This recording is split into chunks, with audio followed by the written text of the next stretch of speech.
Okay, so a couple of weeks ago, I went and did a thing. I've been researching and looking into getting backyard chickens pretty seriously for about the last 6 months, and it's been something in the back of my mind pretty much since I bought my house 3 years ago.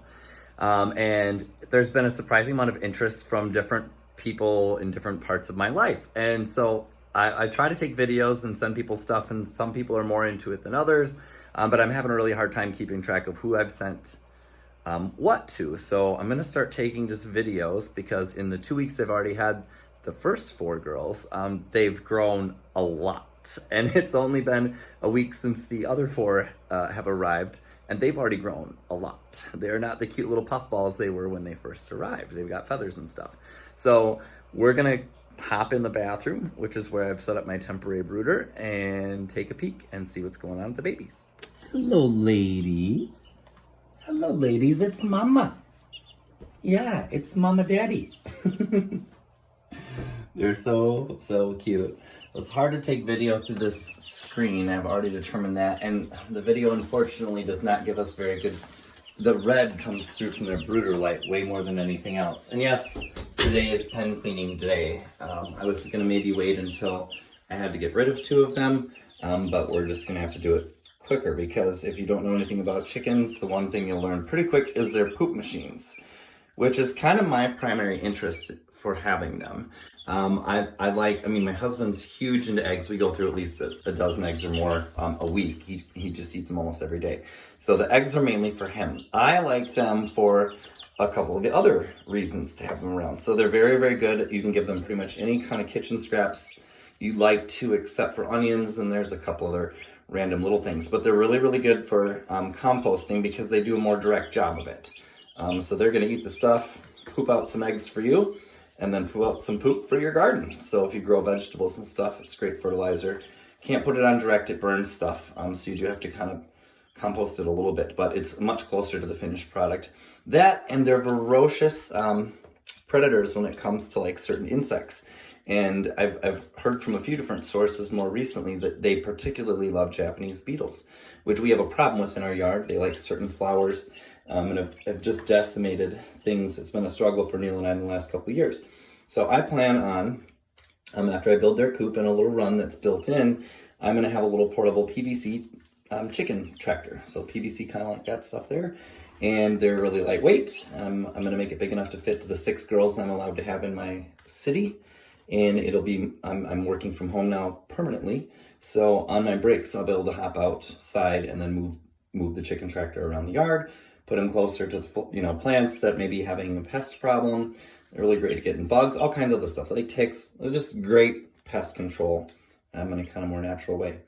And yeah, so these couple of ladies, this lady back here that's got all kinds of feathers you can see, she is one of 2 of my Americanas, and that is the other one right there. Both got those 2 weeks ago. Those I know what they are, and there's some debate on what an Americanus actually is. It's kind of a mutt breed dog, and almost nobody has just pure Americanus. I'm doubtful that, buying these from Tyson's, which is not the chicken brand, but it's spelled completely different. They go through a hatchery in Iowa. I'll look up that information on a later video. I doubt that most breeders aren't that specific. They're like a combination. They're kind of a mutt breed of dog, but the one benefit to them, besides them having all their plumage can be completely different, all their feathering can be. So they're very unique looking like that, but they'll lay a blue egg, possibly a pink egg, and then rarely a green egg. And if they have a green egg, then they have to be mixed in with like a Welsh Summer or some of the other breeds that have that capability. The little 2 gray puffballs there, they are a hybrid from this nursery, or this hatchery rather, they're supposed to be Olive Eggers. And one of those 2 ladies is one of the ones going to my mom's coworker, as well as these 2 little ladies right here. These are silver-laced Wyandottes, or Wyandottes, however you want to say it, I don't know. I think it's Wyandotte, but anyway, I'm keeping one of those as well. So one of those is going to my mom's coworker. In Fort Atkinson, Wisconsin, where I live, you can only have 6 outdoor chickens. So, but the pet store or the farm store that I got them from would only sell them in batches of 4. So I didn't just want to get 2 different kinds, because that's really all they had for options in the first batch, although I should explain that. These two larger black and white striped ladies, they could be either a Plymouth Barred Rock or Cuckoo Maran, which it's frustrating that they put those two different breeds in the same pen because they look remarkably similar as adults and they're impossibly similar as chicks. I do think I might have one of each because this lady that's standing up in the background here, she has a little bit lighter colored feathering on the chest now that we're into 2 weeks out. Whereas the one down here, oh no, that's my lighter colored lady down here, I think.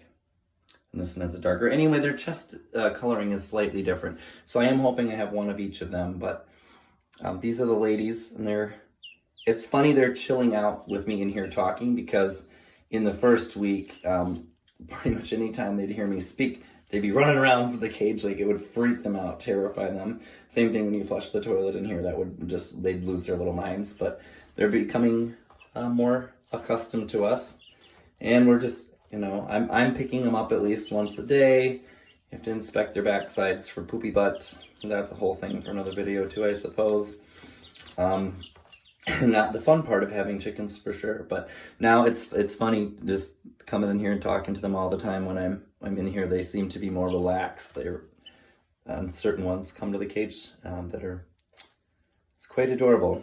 Anyway, this is a beginning of chicken adventure. I had to get them on film before they got any bigger because I joked to one of my coworkers, every time I come in here it seems like there's new feathers or they're longer or there's new patterns emerging. So I wanted to start getting them on film earlier on, and if I can go back and snag some of these videos I took to other coworkers, I can add that to the page. I don't know whether I'm doing a Facebook group or Instagram. I'll put this somewhere though so people can get to it, and we'll just check in with the girls all the time. This will make it easier for those of you that are interested in the backyard babies. And just because they all laid down, I have to take a follow-up video. So filming them, they must have gotten pretty tired from hearing me yammer on because they all laid down and snuggled up together. Although my one little silver Wyandotte I'm keeping there, she sees me close to the cage. She's thinking about coming up and saying hi because she does pretty much every time I'm in here. So some pretty distinct personalities already showing through.